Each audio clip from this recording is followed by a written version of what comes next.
একজন পূজারীজি তিনি গোপাল সেবা করতেন। ওনার গোপাল এত জাগ্রত ছিল যে সেই গোপালের কাছে অসংখ্য অগণিত ভক্ত আসতেন মনের ইচ্ছা পূর্ণ করার জন্য। সকলের মনের ইচ্ছা পূর্ণ হতো গোপালের কৃপায়। আর সেই গোপালও এত জাগ্রত যে পূজারীর সাথে যেন তিনি কথা বলতেন। তো একদিন পূজারীজি দেখতে পাচ্ছেন যে শীতের সময় গোপাল ভীষণভাবে কাঁপছে। রাত্রিবেলা যখন পূজারীজি গোপালকে শয়ন দিচ্ছেন তখন ভীষণভাবে গোপাল এত কাঁপছেন যে কিছুতেই সেই কাঁপুনি আর থামছে না। গোপালের গায়ে 10-12টা মোটা মোটা লেপ চাপিয়ে দেওয়া হয়েছে, কিন্তু তবুও গোপালের কাঁপুনি আর থামছে না। তখন পূজারীজি তিনি সেই মন্দিরের রুমের মধ্যে আগুন জ্বালানোর ব্যবস্থা করলেন, যাতে রুমটা গরম থাকে, গরম হয়ে যায়, ঠান্ডা যাতে দূর হয়ে যায়। তো আগুন জ্বালানোর ব্যবস্থা করা হলো। আগুন জ্বলছে, কিন্তু তবুও গোপাল কাঁপছে তো কাঁপছে। পূজারীজি তিনি বললেন যে হায় হায়, এ কি হলো, আমাদের গোপালের এ কি হলো? এমন তো কিছু ঠান্ডা নয় যে এইরকম গোপাল কাঁপছে তো কাঁপছে, কোনোদিন তো গোপাল এভাবে কাঁপে না, কেন কাঁপছে? তাহলে কি গোপাল কোনো কারণে অসন্তুষ্ট হয়েছে আমাদের ওপর?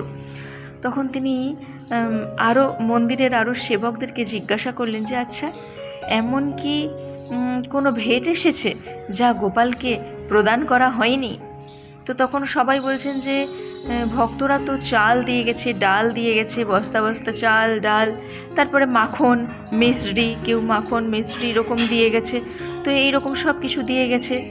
তো তারপর দেখা গেছে যে একটি চাদরও সেখানে, পাতলা চাদরও সেখানে রয়েছে। তখন পূজারীজি বললেন যে ওই চাদরই তাড়াতাড়ি নিয়ে এসো।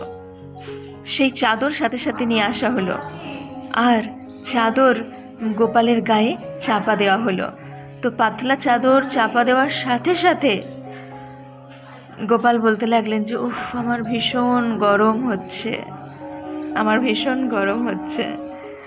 তো তখন পূজারীজি ভগবানের লীলা বুঝতে পারলেন যে গোপালের নিশ্চয়ই কোনো প্রিয় ভক্ত সেই চাদরটি দিয়েছেন, আর সেটা গোপালকে দেওয়া হয়নি, গোপাল সেটা পরিধান করবেন, সেই জন্য তিনি এই লীলা করছেন। তো ভগবানকে কেউ যদি ভক্তি সহকারে কোনো কিছু নিবেদন করে, তো ভক্ত সেটা তিনি ভক্তের নিবেদিত সেটা ভগবান সাদরে গ্রহণ করে থাকেন। যতক্ষণ না ভক্তের সেই জিনিসটা তিনি পাচ্ছেন, তো ভগবান ততক্ষণ ব্যাকুল হয়ে থাকেন।